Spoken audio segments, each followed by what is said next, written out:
Dream job ఆదిత్యతోనే సాధ్యం. Aditya degree colleges admissions open. For more information visit our website. నమస్తే, నేను Keshav. Welcome to Suman TV. ఆంధ్రప్రదేశ్లో సినీ నటి శ్రీరెడ్డి అరెస్టు ఓ వర్గం గుండెల్లో గుబులు రేపుతోంది. గతంలో చేసినటువంటి విమర్శలు, ఆ తర్వాత చెప్పినటువంటి పశ్చాత్తాపపు మాటలు, ఇవేవి కూడా పరిగణలోకి తీసుకున్నట్టుగా కనిపించడం లేదు. ఈ అరెస్టుతో రెండో దశ అరెస్టుల పరంపర మొదలైందనేటువంటి విమర్శలు పతాక స్థాయికి వెళ్తున్నాయి. ముఖ్యంగా విపక్ష వైసీపీ నేతలు ప్రభుత్వ వైఖరిని తప్పుపడుతున్నారు. శ్రీరెడ్డి విషయంలో ఏం జరిగింది, అరెస్టు దాకా వచ్చినటువంటి పరిస్థితులు ఏంటి, ఒకసారి విశ్లేషించేటువంటి ప్రయత్నం చేద్దాం. మనతో పాటు అనలిస్ట్ చంద్ర శ్రీనివాస్ గారు. నమస్కారం. నమస్కారం అండి. శ్రీరెడ్డి అరెస్టు అంటే ఎలక్షన్స్ అయిన వెంటనే రెడ్ బుక్, ఈ రకరకాల చర్చలు జరిగినాయి. కాకపోతే ఏంటంటే ప్రభుత్వం ఆచితూచి వ్యవహరించడం, ఆధారాల సేకరణ, సో ఈ రెండు అంశాల ఆధారంగానే ప్రతి అడుగు ముందుకు వేస్తుంది. సో ఏమో ఇక్కడ ఉండట్లేదు, తెలుగు రాష్ట్రాల్లో ఉండట్లేదు, వేరే ఎక్కడో ఉంటుంది, కాబట్టి ఎక్కడుందో కూడా తెలియదు, ఇట్లాంటివన్నీ కూడా జరిగినాయి. అకస్మాత్తుగా విజయనగరం జిల్లాలో ప్రత్యక్షమైంది. ఆల్రెడీ గతంలో ఉన్నటువంటి కేసులకు సంబంధించి నోటీసులు ఇచ్చారు, వెంటనే అదుపులోకి తీసుకున్నారు. సో ఇది పూర్తిగా అప్రజాస్వామిక చర్య అని విపక్షాలు ఆరోపిస్తున్నాయి. అంటే విపక్షాలు కాదు, ఒకే ఒక పక్షం ఆరోపిస్తుంది. సో వైసీపీ నాయకులు చాలా సీరియస్గా ఉన్నారు ఈ విషయంలో. ఏంటి అసలు ఎందుకు క్షమాపణలు కోరినా క్షమించలేని స్థితిలో ఉన్నారు శ్రీరెడ్డిని అనేటువంటి వాదన, ప్రచారం, ట్రోలింగ్ ఎక్కువ జరుగుతుంది. ఏం జరుగుతుంది? కేశవ్ గారు, మీరు తప్పు చేస్తే ఎవరైనా ఒకటే, చట్టం దృష్టిలో ఎవరైనా సమానం. మీరు అన్నట్టు ఎవిడెన్స్ కావాలి, కోర్టులు కానీ పోలీసులకు కానీ.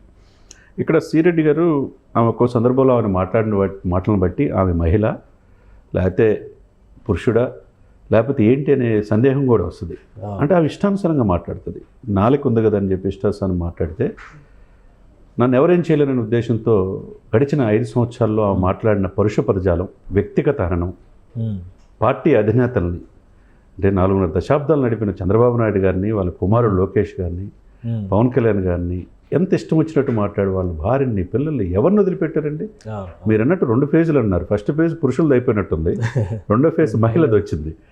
మొన్న ఈ మధ్య పాలేటికి ఇష్టమైన ఎవరో ఒకళ్ళు అరెస్ట్ అయ్యారు. ఈమె శ్రీరెడ్డిని ఎందుకు అరెస్ట్ చేయట్లేదు? 10 నెలలు అయినా కానీ ఇష్టం వచ్చినట్టు మాట్లాడితే సారీ అనే ఒక పదం చెప్తే సరిపోద్దా అని చెప్పి స్వపక్షంలో నేపక్షంలాగా చాలామంది ప్రశ్నిస్తున్నారు. అటు చంద్రబాబు నాయుడు గారిని కావచ్చు, పవన్ కళ్యాణ్ గారు కావచ్చు.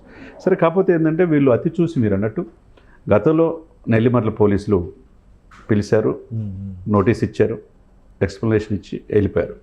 ఇక అంతటితో ఆగిపోయింది అనుకున్నది. రాష్ట్రంలో ఉంటున్నాను చెన్నైలో అని చెప్పి కొంతమందికి అడ్రస్ లేకుండా, కొంతమందిని గతంలో కూడా ఛాలెంజ్ చేసింది, నన్ను ఎవరేం చేస్తారని.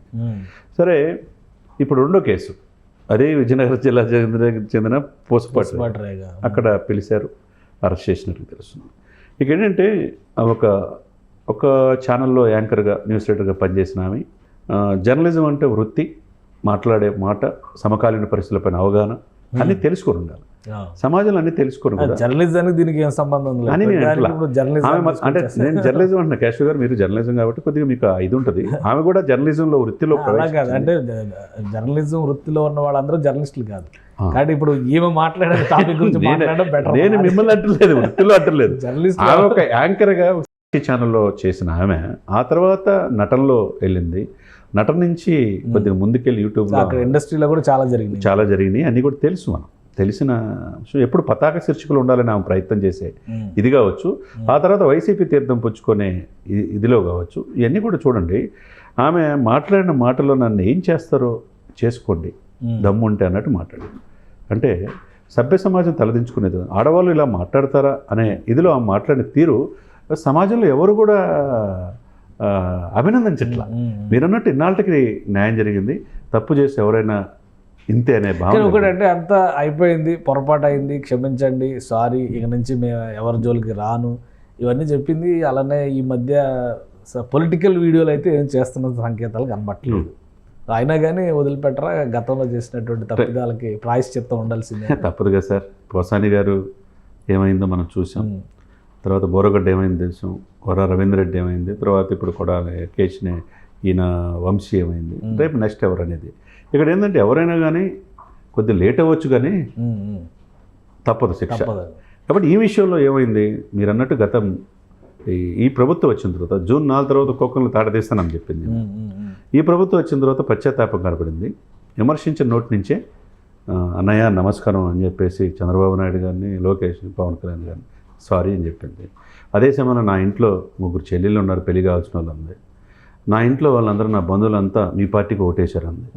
మరి ఎన్ని వేస్తే నువ్వు మరి 4 సంవత్సరాలు చేసింది ఏంది అంటే ఇప్పుడు నేను అరెస్ట్ చేస్తారనే భయంతో ఇప్పుడు తెలిసిందా మేము మీ సామాజిక వర్గం అని చెప్పి ఇది ఒక కొద్ది ముందుకి ఇవన్నీ కూడా ఏంటంటే అంటే రకరకాల పారామీటర్స్ అన్నీ తీసుకున్నా అంటే ప్రభుత్వం చూస్తూ ఉంటుంది, సమయం కోసం చూస్తూ ఉంటుంది. కాబట్టి ఇన్నాళ్ళకి ఆమె ఇంకొకళ్ళు మాట్లాడాలి అంటే భాష సార్, భావ ప్రకటన స్వేచ్ఛ ఉంది భారతదేశంలో. ఆర్టికల్ 14, ఆర్టికల్ 21 ఏం చెప్తుంది, ఎవరైనా మాట్లాడవచ్చు. కాదు ఇతరుల మనోభావాలు దెబ్బతినకుండా మాట్లాడాలి. కానీ ఇందులో ఈ ప్రాసెస్లో ఎక్కడైనా డీవియేషన్స్ ఉన్నాయా? అంటే విధానాన్ని, ప్రొసీజర్ని ఫాలో అవ్వకుండా ఆమెను అక్రమంగా అరెస్ట్ చేశారా? ఎందుకు కొంతమంది వైసీపీ నాయకులు కక్ష సాధింపు చర్యల్లో భాగం ఇవన్నీ, ఈ అరెస్టులన్నీ అన్నింటిలో కలిపేస్తున్నారు. దీన్ని సపరేట్గా చూస్తానికి వీల్లేదు అనేటువంటి వాదన వాళ్ళు చేస్తున్నారు. ఏంటి అంటే వాళ్ళ వాదనలో తప్పులేదు. ఒకటి ఎప్పుడైనా ప్రధాన ప్రతిపక్ష హోదా కోల్పోయినా ప్రతిపక్షంగా ఉంది కాబట్టి మమ్మల్ని అన్యాయంగా చేశారు మా మహిళలు అని చెప్పేసి వాళ్ళు చెప్పొచ్చు. మరి అన్యాయంగా చేస్తే ఇప్పుడు ఆవిడే శ్యామల అని చెప్పి వాసిరెడ్డి పద్మలాంటి వాళ్ళని పక్కన పెట్టేసి ఆమెకు ప్రాధాన్యత ఇచ్చారు. ఆమె కూడా మనం బెట్టింగ్ యాప్లో దొరికి పోలీసు పంజాగుట్ట పోలీస్ స్టేషన్లో నోటీసులు ఇచ్చి కోర్టులో వెళ్ళి నన్ను అరెస్ట్ చేయొద్దని చెప్పి తెచ్చుకున్నామే. మళ్ళీ ఈమె కూడా ఎంత వివాదాల కేంద్ర బిందువు అందరూ తెలిసిన విషయమే. ఏమీ తెలియని వ్యక్తులేం కాదు ఇల్లు.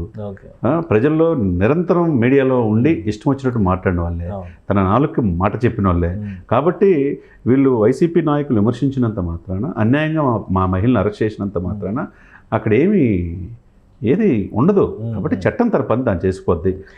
ఇన్ని రోజులకి అరెస్ట్ అయిందంటే పక్క ఆధారాలు అన్ని, కేసు మొత్తం కూడా ఎస్టాబ్లిష్ చేసే పోలీస్ యాక్షన్ మొదలైంది అనుకోవచ్చా? తప్పకుండా ఉంటుంది కదా, తప్పకుండా. అవి కూడా సిరెడ్డి గారు అంటే మనం భాష అదుపులో పెట్టుకోకపోతే ఎలా ఉంటుందో అవి కూడా చూడాలి కదా సార్. జైలుకి వెళ్ళి హుసాని గారు 1 month చూశారు, ఇవి కూడా దాదాపు కూడా చూడాలి కదా. డెఫినెట్గా ఉంటుంది. మహిళ అయినా పురుషుడైనా ఎవరైనా ఈ దేశంలో ఒకటే. కాబట్టి చట్టం, కేసులు, ఎవిడెన్స్ కావాలి కోర్టుకైనా పోలీసులకైనా. అది సేకరించినప్పుడు పక్కాగా ఫిక్స్ చేసినప్పుడు ఎవరు తప్పించుకోవడానికి అవకాశం ఉండదు. రైట్. థ్యాంక్ యూ శ్రీనివాస్ గారు. ఇది శ్రీరెడ్డి గతంలో చేసినటువంటి వివాదాస్పద వ్యాఖ్యలు, పరిధి మీరి భాషను కూడా దారుణమైనటువంటి స్థితికి దిగజారుస్తూ ఆమె చేసిన వ్యాఖ్యలే ఆమెకి ఇప్పుడు శాపాలుగా మారినాయి. రాజకీయ దురుద్దేశాలు లేదా రాజకీయ కక్ష సాధింపులు అనే అంశాలకి ఇక్కడ ఆస్కారం ఉండదు. ఒక ప్రొసీజర్ ప్రకారమే ఏపీ పోలీసులు ముందస్తుగా అన్ని రకాల ఆధారాలను సేకరించిన తర్వాత ఈ చర్యకి దిగడానికి అవకాశం ఉంది. కొద్ది రోజుల పాటు జైల్లో ఉండక తప్పని పరిస్థితి ఉందని చంద్ర శ్రీనివాస్ గారు విశ్లేషిస్తున్నారు. ఇది special discussion. Keep watching. Suman టీవీలో మీ పర్సనల్ అండ్ బిజినెస్ ప్రమోషన్స్ కోసం కింది నెంబర్కి కాంటాక్ట్ చేయండి.